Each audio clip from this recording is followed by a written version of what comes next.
kinds of music.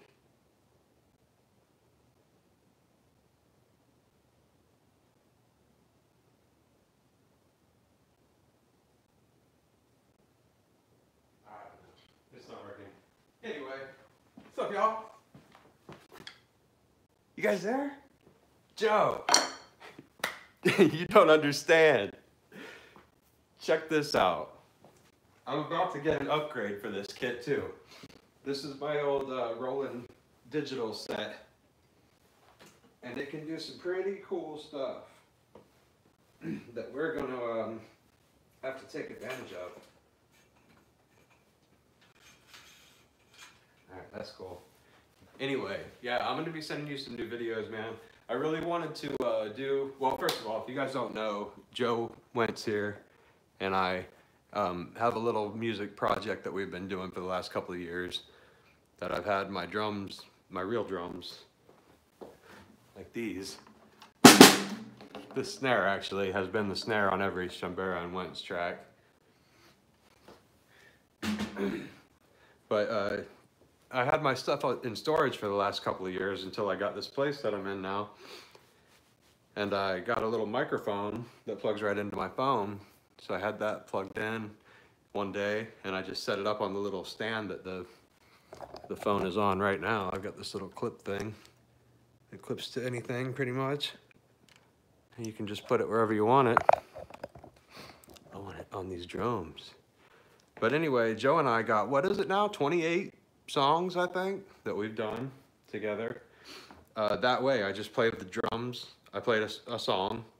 I just came up with something, and I played the drums, and I got a really good recording of it. I sent it to Joe, and he wrote a song. Like, he wrote the bass lines and the rhythm guitar parts or keyboards, whatever he wanted to do, and recorded all of that stuff. And then when he played his lead track, he videoed himself playing that track. And then in the end, he edited everything all together to where it was like picture in picture. You can see me playing the drums in the corner. You see Joe shredding the guitar like a champ. But anyway, Joe, we can do anything now. Now that I have this house, I've been telling you for a while that a lot of things are going to be happening. That some things that I've never done before on this platform, like people don't know certain things that I'm capable of. You know, I don't know my capabilities. I'm trying to explain to you right now. Anyway, check this out. Just go, oh, oh.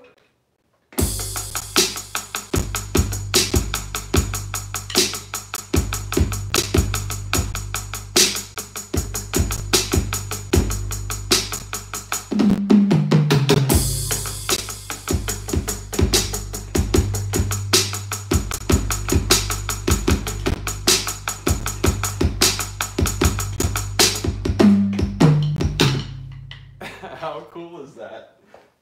This is tripping me out, man.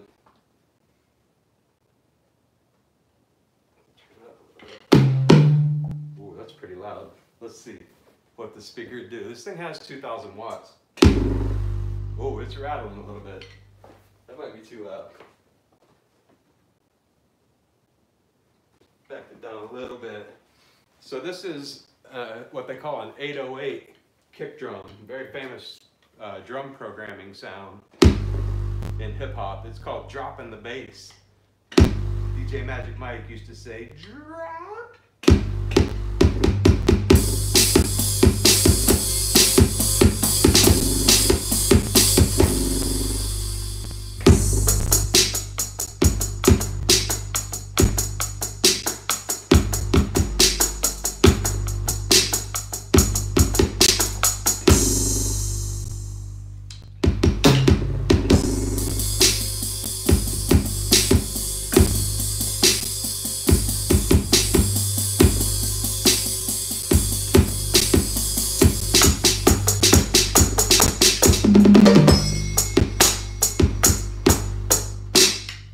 And just as easily as that, I can go back to a normal sounding kit.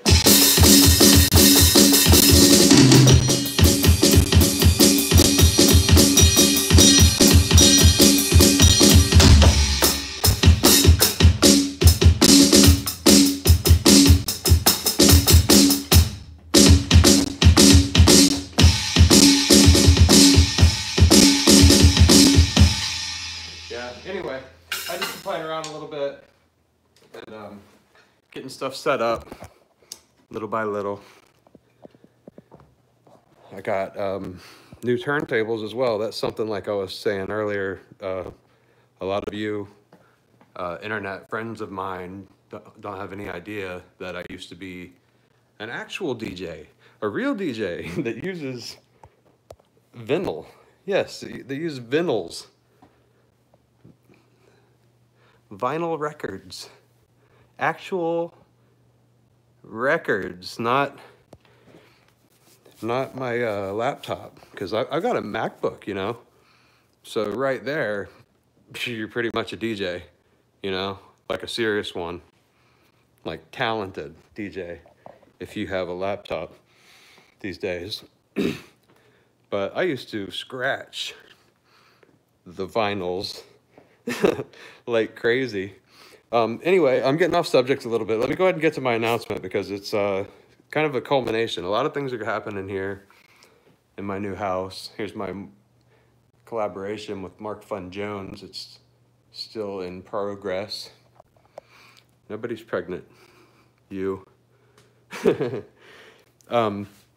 So a lot of things are going to be happening that I used to do, and some new things too, a little bit.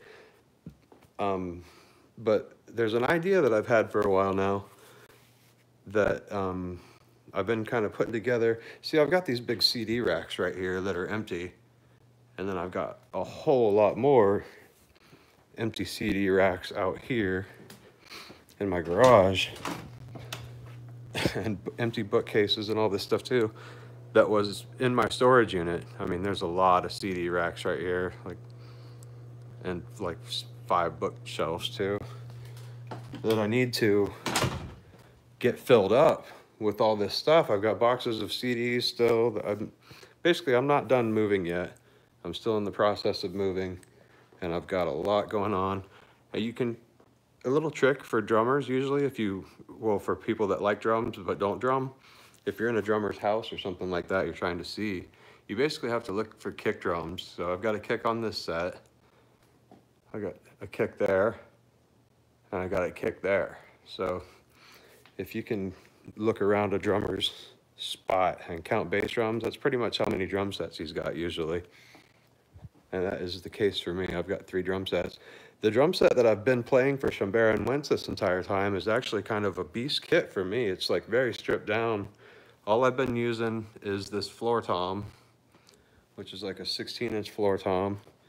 I've been using my old faithful Ludwig bass drum that's probably older than me, that I've been playing since 1991,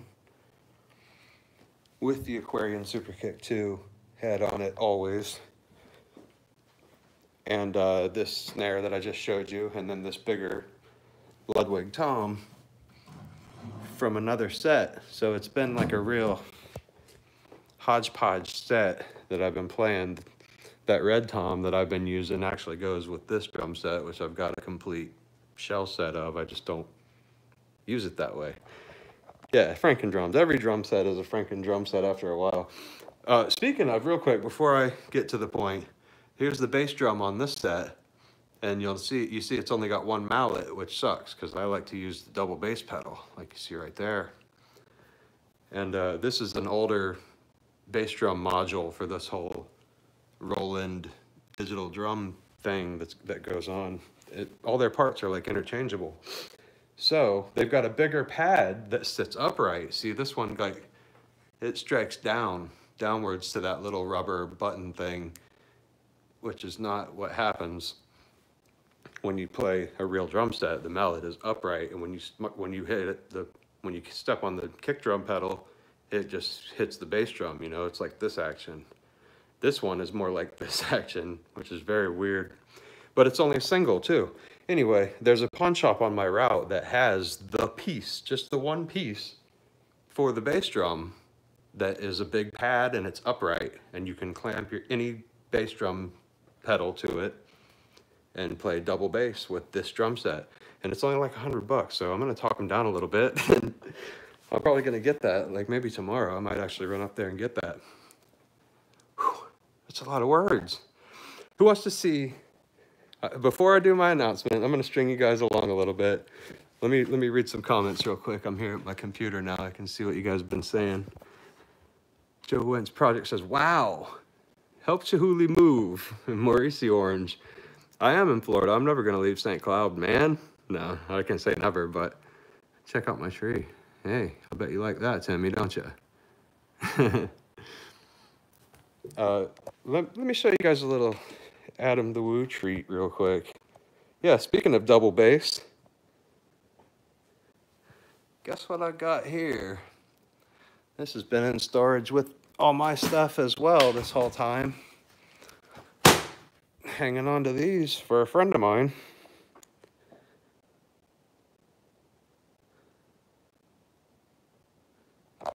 This is the OG here. This is like, this is the bass that he learned on and that he played in TNT most of the time.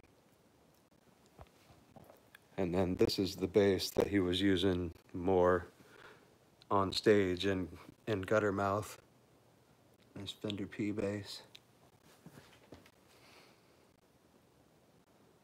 This thing is so dirty and authentic from the road with Guttermouth. Right into this case one night after a show, and here it is. Stinky and sweaty. They are in a museum. They're in my house. Are you kidding?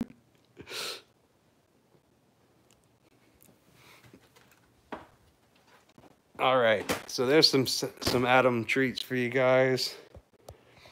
Let me show you my tree a little better. There's an app for that. It's a smart tree. Pretty cool. I love it. And Tony and I decorated it with all of our favorite ornaments out of the box. We bought this one the day that we went to all 4 of those parks. Halloween. It was our 1-year anniversary, and we park hopped. Anyway, so you guys have seen the front room. This is actually going to be the room that I'm going to paint in. This is my new studio right here behind me. It's not going to have this music stuff and things all over the place like it does right now. I've got a plan for that. Anyway, while we're on this side of the house, let me show you guys my bedroom real quick. My new crib. Got a nice big bed with padded little footboard thing and storage underneath. Pretty cool. I got a nice big closet full of me and Tony's clothes already. And then the bathroom. I love this bathroom. It's like pretty amazing. Huge tub. Commode room here. But yeah, I really dig this bathroom.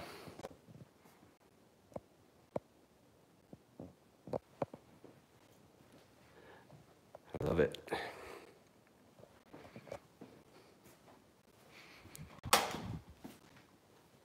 Love the bed.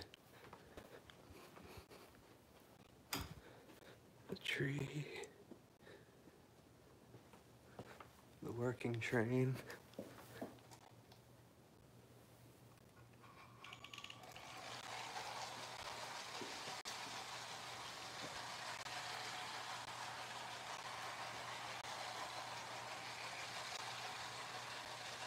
Oh man. Pretty cool.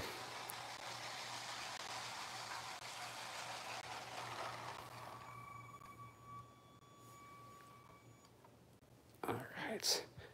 Okay, so anyway, yeah, here's my living room. Got my little funky chair on top of my new rug. My Blu-rays. My little office set up over there. My desk where I keep my computer most of the time. My Ant-Man shrine. This is kind of temporary. I think this is probably going to end up being something else. This whole wall is just a Ant-Man storage at the moment. I've only got a couple of Ant-Man things. So this is my new obsession, is getting little art knickknacks for all of my favorite artists. Beyond just the little dolls and stuff, I've got a lot of them.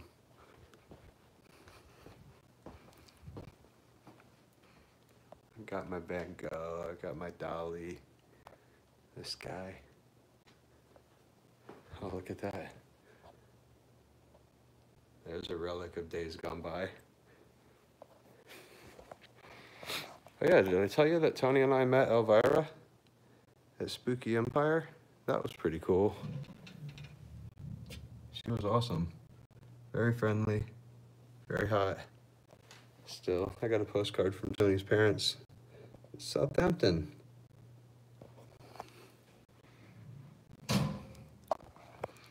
Yeah, I do have some UK things around the house. This is Tony's, I got that for her. A little housewarming gift. She loved it. I got this dude up here. I got this guy. Got a bear from Harrods. That's what's up. Represent. All right, anyway, back along with what I was talking about, something new, a new idea that I've been kind of brainstorming on for a while, and it's gonna come to fruition very soon, so I wanna just let everyone know that what I'm doing, so they can maybe give me some input.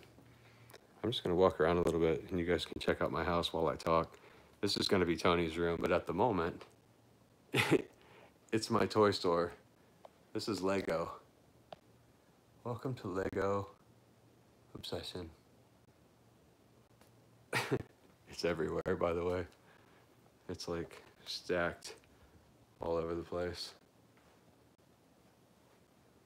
Pretty insane.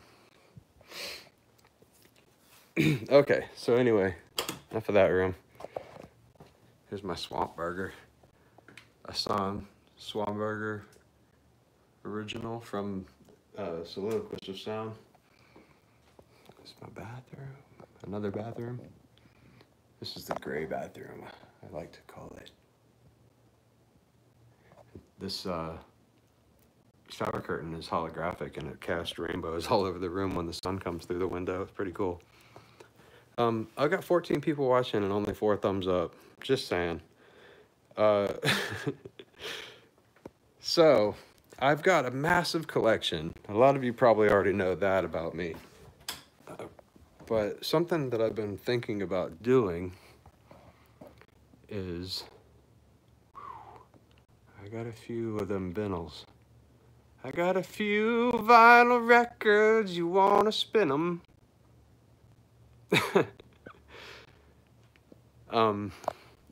So this is just, this is all alphabetized. This is going down to like S, I think, at the bottom, and then over here it continues. And that is all the way to XYZ. Now all this stuff over here is DJ records, dance music, comedies, soundtracks, weird stuff that's not a rock and roll record, basically, is all over here, and it's still unsorted. I need to alphabetize it all. These 3 stacks over here are my inbox. This is the vinyl that I bought since all this other crap was in storage for the last 2 years. It all needs to be alphabetized. Whew. Then, once I get that done, I'll have all this space free. I'm gonna line this wall with my CD racks, and then it's time to get my CD racks in order like I've got my vinyl. Okay. That being said, enough in this room for now.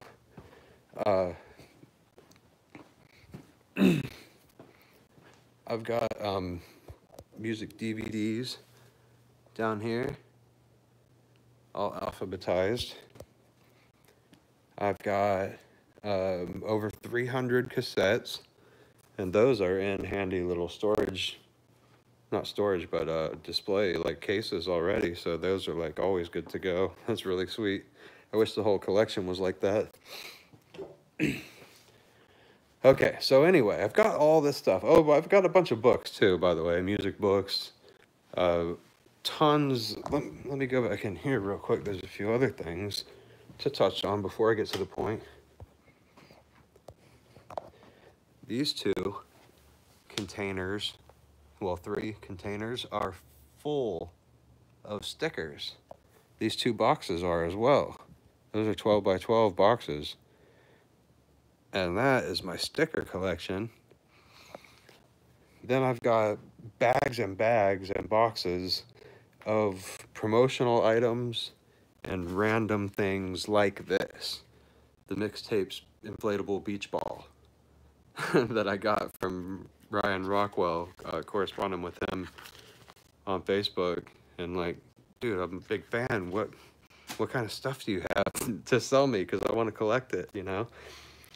Which is the perfect segue to my point. My new show I'm going to be doing, it's going to be sporadic, I guess might be the right word for it. It's not going to be like a daily thing by a long shot. It probably won't even be weekly. But I'm going to do a new show, and I've got a title for it already. The title is Completist, which is what I consider myself to be as a collector. In the collecting world, you have these type of people that are called completists. And what that means is once you get locked in, I don't know if you're a poker player, but once you're pot committed, once you've got so much energy and time and money, mainly money, invested in said collection, then it gets to the point where you're all in, you know? Like if you see something that you don't have, you need to get that because you're a completist. You want it all. You want every single thing that has Ant-Man on it that's ever been made. Right? Am I crazy? I think I am a little bit crazy. I think most collectors have a little bit of a thing going on, almost like a hoarder's thing sometimes. Trouble letting things go. Like, oh, I can use that for something. It is what it is. It's useful sometimes when you use it constructively. Sometimes it can swallow you whole. So be careful with what you collect. Be picky with what you collect, okay? So only collect what you're extremely passionate about is what I would recommend to you as a lifelong collector with a house full of stuff. Okay, I'm not a pop collector. Oh no, I'm not a pop collector so much as an Ant-Man collector. So if Funko Pops decide to do an entire line of Ant-Man themed baubles, then I suppose as a completist, it's my duty to collect those things and display them on the Ant-Man wall. Do you feel me? So this is what I'm gonna do. Like a little Ant-Man blanket. I'm gonna be doing a show. It's probably gonna be a live stream starting out. I might go to editing. I might even start with editing. I'm not really positive yet when and where it's all gonna happen or start, but I just wanted to put the idea out there and get everybody on the same page and maybe get a little conversation started as far as like what bands would you like to see? Because here's the idea. Okay, so I got this show called Completist. It's a collector-based show, and it's going to go in depth on one particular subject at a time. I mean, pick a band out there, say the Beatles, Led Zeppelin, Pink Floyd, whatever. Any band, anything up to, you know, newer stuff. But ideally, it's going to be an established act that has a lot of things already that I've already got in my collection. But anyway, what band would you guys like to see a show like that based on? Like, it might not be your favorite band. You might be more interested in just seeing like what kind of interesting things some unusual band, say Primus, did. Like, let's do a show on Primus. I want to see what kind of weird stuff they put out, which, oh, I know I didn't alphabetize the latest Primus record yet. I think it's over here in a stack somewhere. It would be awesome if I could find it because it's a pretty incredible record just to look at. Okay, but I digress. I'm not going to dig in there on the vinyl right now. Yeah, give me some feedback, you guys. Let me know what kind of bands you would like to see me do this little in-depth show on. What I'm gonna do is I'm gonna go around my house once everything is organized and alphabetized and I can find everything really easily. I'm gonna think about the band that I'm gonna do the show on. I think the first show might be Green Day. I think Green Day might be a good place to start because they're pretty popular amongst the younger and older crowd. Everybody kind of likes them. And mainly because I have a massive Green Day collection and not much really that I know of out there that I don't have. And that's kind of the point of the show that I'm going to be doing. Completist is going to be like, I'm going to show you everything that I have and probably, you know, whatever else is out there more or less, but it's going to be more about the pieces and showing what goes into completing a collection and what some people consider complete and things like that. I'd like to really touch on the whole collector aspect of it more than the subject at hand, if you know what I mean. But anyway, that is one little project out of a baker's dozen that I've got brewing. I mean, I just have to put all this stuff in order. I have 500 paintings behind me. I feel like Mark Jones. Mark Fun Jones is the only other person I know that could say that and not be joking, probably. Like, go over to his corner and be like, yep, I got 500 paintings behind me, too. Big deal. Big deal. I got 500 paintings in my corner. You don't? Everybody doesn't have 500 paintings sitting in their corner? I thought everybody did. Okay, look at this, just for example. These like 15 paintings or whatever stacked right here. Those are 4 feet tall and 3 feet wide. Just that one little portion right there is massive paintings all the way to the ground. Oh, I see something right here that's a secret surprise for Mark Fun Jones. Oh, that's it. That's all he gets to see. We're out of there. Look at that giant Santa hat. All right, so Green Day, yes, is what I'm seeing. I'm not seeing much other band names out here. What are you guys into here? I know Joe would like to see Van Halen, and I don't have much Van Halen. But another thing that I'm going to be doing in the show is just talking about my experiences with the band or whatever the, you know, the focus of the show is. Say Green Day, I would be talking about the time that me and Adam saw Green Day and what happened. And I'm not going to give any spoilers for my own show. But let me know. You guys put some bands out here. Nez put a band out there and retracted it, so that wasn't... I need to know what it was.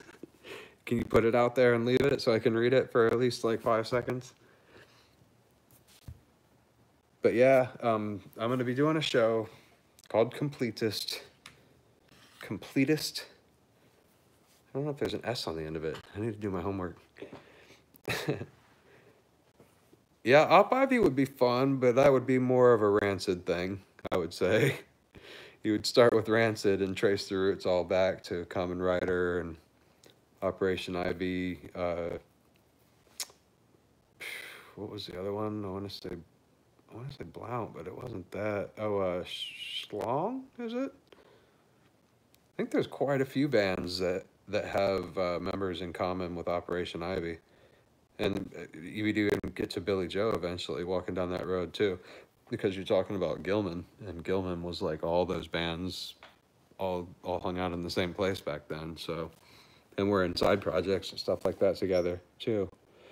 This is exactly what I'm going to be doing on the show, basically, talking about one particular band and just going in depth. I'm going to have all their stuff that I've got around and be showing, you know, everything from like cassette singles to CDs and promotional items, t-shirts, talking about concert experiences, times that I've seen them, and all that kind of stuff. It should be pretty fun, I think, because I'm very passionate about it already, so I could easily sit and talk about one band for a half hour, like anytime, pretty much.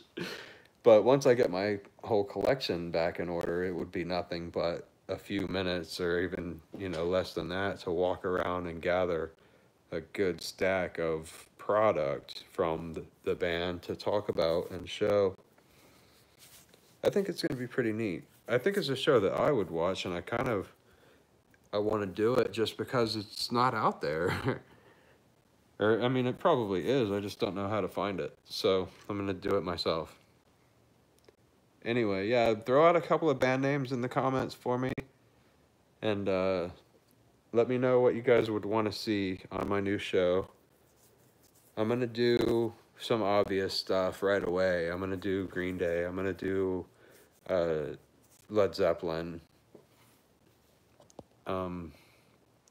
Led Zeppelin was kind of the start, not really the start, but like they were one of my first eye-opening experiences. I put on Led Zeppelin 4 on a white cassette that my dad had in my garage when I was a kid, and I hit play and Black Dog started playing, and I was just floored. I had never heard anything like that. I couldn't believe that it could be that good.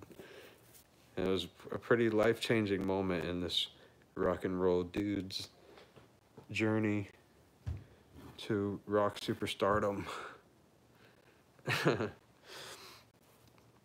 Yeah, Tool would be a good one. I've got quite a bit of Tool. If I were to do Hank Williams, I'd probably do Hank the Third, because I've got more stories and info on him than I do Senior or Junior. I do have a massive Hank Williams Senior collection, though. I would do the whole clan. If I was doing the Williams, I'd do the whole Williams family. Shelton and all. The Monkees would be cool. Iron Maiden is like one of those bands. That's what I was kind of touching on when I first started. Like, you have to be really picky with what you collect. You really want to collect something that you're extremely passionate about, because you get the Iron Maidens, which to me, I don't want to offend anybody. There might be some Maiden heads in here or something, but they are a great, talented band. They're just not for me. I never really was like a huge Iron Maiden fan, though I did listen to them a lot back in the day. Back in the 90s and stuff, when I was first starting to play guitar, I was really into a lot of electric guitar stuff. But they're the type of band that if you're going to collect Iron Maiden, you better take a good long look in the mirror and ask yourself how serious you are about being a completist and what you're getting yourself into, because Iron Maiden has some serious catalog of product. They've been at it a long time, and they've been productive a long time. I mean, you have to kind of set levels that you're willing to go to when you're a collector. You start to realize that when you get to an enormous collection. When you've got a collection that can fill a wall like that easily, you start to get to the point where you realize how deep it truly goes. Like, I'm an Ant-Man collector, okay? I've got a lot of Ant-Man stuff, more than probably anybody you know. But I haven't even scratched the surface of valuable relics in the Ant-Man world. When you're talking about first appearance editions of comics from the 60s and 70s and stuff like that, you're talking about sometimes tens of thousands of dollars. Like, if I were to get a high grade, like say a 9.2 graded comic book of the first appearance of Ant-Man, you're talking probably 10 grand, 10 to 14 grand in that range, and that's insane. So basically, you can see there's like a ton of stuff all right here, but a completist, a true collector would look at this and say, that's all great, but what's in this box? Because that's probably where the gold is, right? that is entirely Ant-Man comics. Old ones, new ones, traders, all kinds of them. But you could have one comic in that box that could easily be worth more than all of this.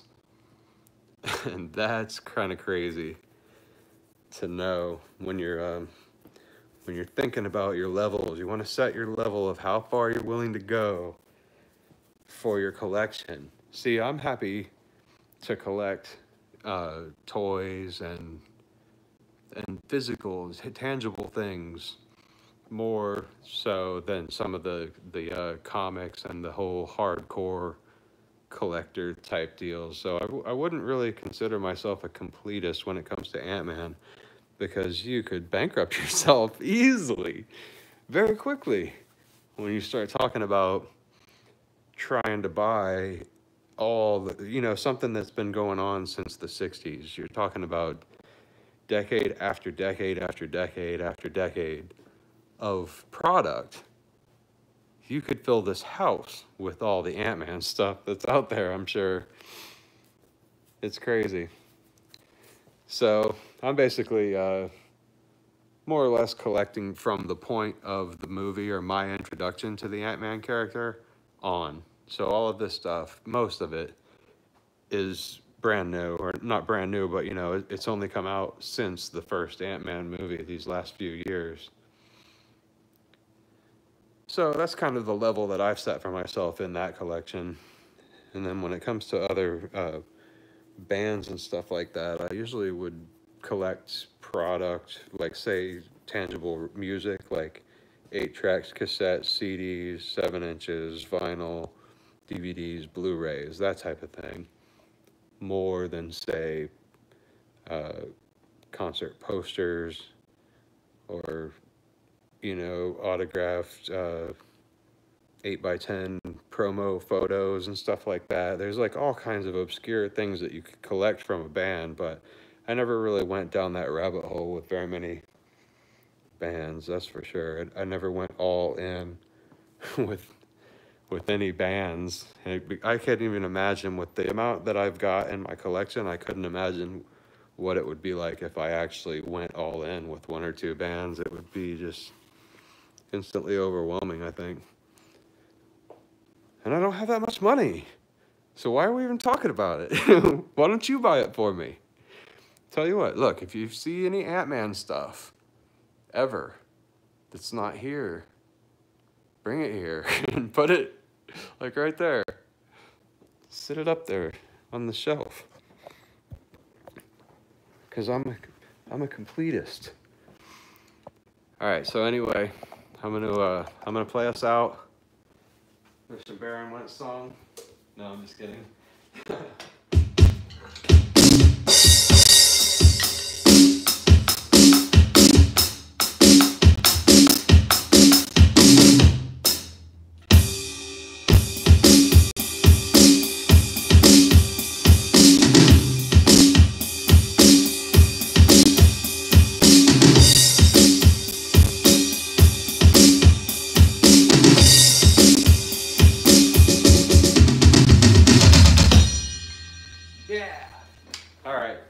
Anyway, I've been rambling long enough.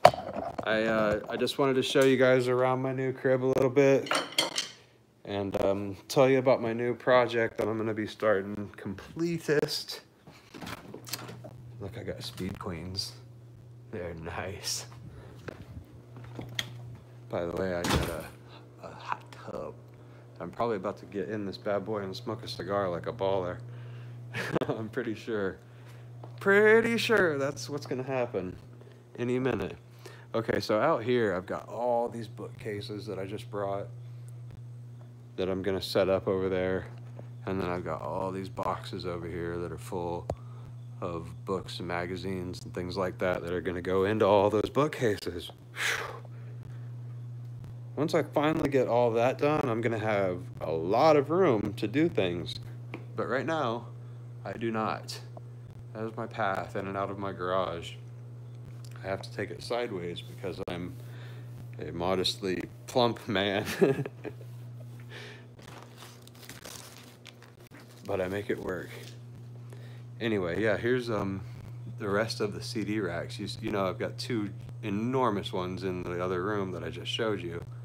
And then I've got these two are quite a bit big.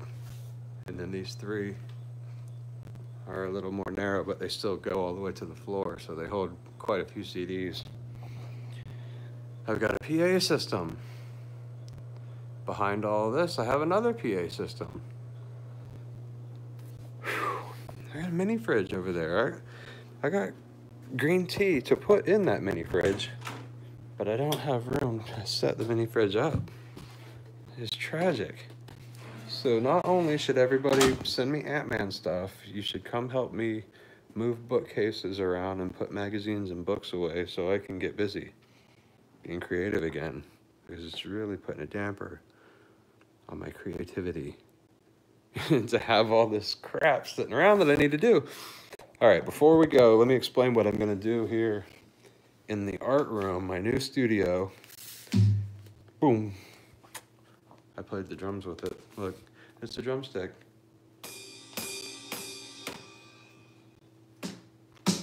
Nice. Anyway, here I have moisture barricades, 6mm thick roll of moisture barrier. Now what I'm gonna do is get all this stuff out of this room, all of it, and I'm gonna lay this down in that corner and unroll it and lay it all on this floor that you see right here. All this floor is gonna be covered with this. And then out in the garage, I've got a giant dark gray piece of carpet that's nice and clean. And that's gonna go down on top of the moisture barrier.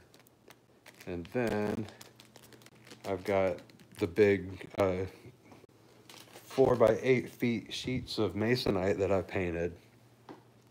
And I use the back of one of them as a backdrop behind my easels that I paint. So when I paint, the paint can drip right off the painting and it doesn't go onto the wall or the floor or splash or anything. It just goes down that little piece of wood.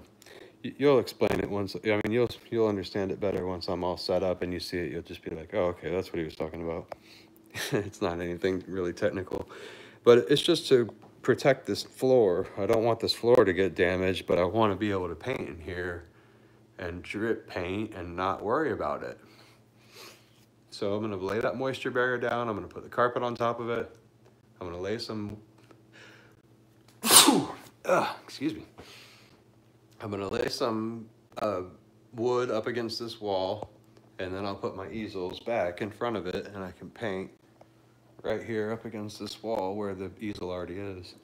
But it'll have, you know, wood behind it. It'll have moisture barrier and carpet down on the floor. So it's going to be nice and free and liberating for me to feel comfortable getting sloppy in here and not messing up my new house. This one. That's my new house. We're in it. We're like right here. Like that window is right there. You get it? Anyway, all right, I've crossed over the threshold where I've got more thumbs up than viewers, so I'm out. Thanks for watching.